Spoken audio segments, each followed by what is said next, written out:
Wrench why your vertical welding isn't good. WeldMastar explains the real reason. The real reason your vertical welds don't look right is simple.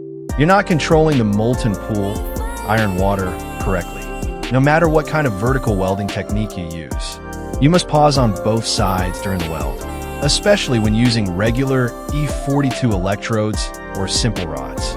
That pause is critical. If you don't stop briefly, you'll easily get undercut on both sides of the weld. In the middle, you can move a little faster, so the molten iron doesn't flow down too much. Now, when you watch the molten pool, many welders think that the iron water is what's flowing downward, but actually it's just the slag from the flux coating. The real molten iron is the bright white spot. See that shiny eye at the bottom of the pool? That's iron water. The part flowing down is slag, not metal. So don't panic.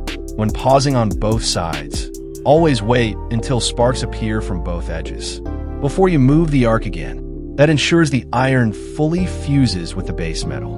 Another key factor is arc length. Keep it very short.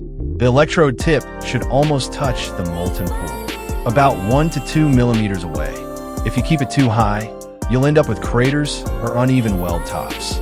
Finally, when it comes to welding current and technique, adjust based on your electrode and material thickness. Master your rhythm. That's what separates an average